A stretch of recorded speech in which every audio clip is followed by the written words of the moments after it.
अस्सलाम वालेकुम व्यूअर्स, उम्मीद है आप सब खैरियत से होंगे। इस वीडियो में हम सीखेंगे future perfect tense. Future perfect tense उस वक्त इस्तेमाल किया जाता है जब हम किसी ऐसे काम के बारे में बात करते हैं जो मुस्तकबिल में किसी खास वक्त तक मुकम्मल हो चुका होगा। इसका फार्मूला है सब्जेक्ट प्लस विल या शैल हैव प्लस वर्ब की थर्ड फॉर्म प्लस ऑब्जेक्ट। इसके एग्जाम्पल सेंटेंसेस को देखते हैं। फर्स्ट सेंटेंस है इसका, I will have finished my homework by 8 o'clock। मैं 8 बजे तक अपना होमवर्क मुकम्मल कर चुका हूँगा। यानी ये जुमला बता रहा है कि 8 बजे तक होमवर्क मुकम्मल हो चुका होगा। सेकेंड सेंटेंस है, she will have cooked dinner before you arrive. तुम्हारे पहुंचने से पहले वो खाना पका चुकी होगी। यानी जब तुम पहुंचोगे तब तक खाना तैयार हो चुका होगा। थर्ड सेंटेंस है, they will have left the city by next week. वो अगले हफ्ते तक शहर छोड़ चुके होंगे। इसका मतलब है कि अगले हफ्ते तक वो शहर में नहीं होंगे। Fourth sentence, he will have completed his project by tomorrow.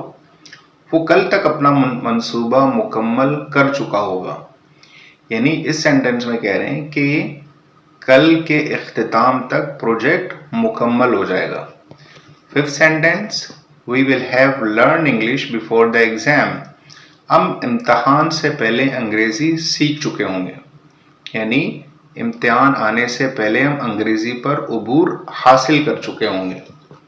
छठा सेंटेंस है, the sixth sentence is, the train will have departed by the time we reach. जब तक हम पहुंचेंगे ट्रेन जा चुकी होगी। यानी हमारे पहुंचने से पहले ही ट्रेन निकल चुकी होगी। सातवां सेंटेंस है, you will have read this book by next month. तुम अगले महीने तक ये किताब पढ़ चुके होगे। यानी अगले महीने तक ये किताब तुम्हारी खत्म हो चुकी होगी। एट सेंटेंस है, my father will have return home by evening. मेरे वालिद शाम तक घर वापस आ चुके होंगे। यानी शाम तक वालिद साहब घर आ चुके होंगे।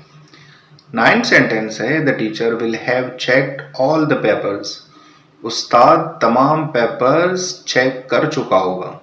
यानी जब तक नतीजा बनेगा पेपर मुकम्मल चेक हो चुके होंगे। लास्ट सेंटेंस है 10वां, the 10th sentence is, we will have reached Karachi by midnight. हम आधी रात तक कराची पहुंच चुके होंगे। यानी रात 12 बजे तक हम कराची पहुंच चुके होंगे। तो व्यूअर्स, फ्यूचर परफेक्ट टेंस का इस्तेमाल उस वक्त किया जाता है जब कोई काम मुस्तकबिल में मुकम्मल हो चुका होगा। और इस टेंस की मदद से आप अपनी अंग्रेजी को मज़ीद परफेक्ट बना सकते हैं अगर आप रोज़ प्रैक्टिस करेंगे। उम्मीद करता हूँ आपको ये वीडियो पसंद आ गई होगी। अगर आपको वीडियो पसंद आई है तो वीडियो को लाइक करें और चैनल को सब्सक्राइब करें। Thank you.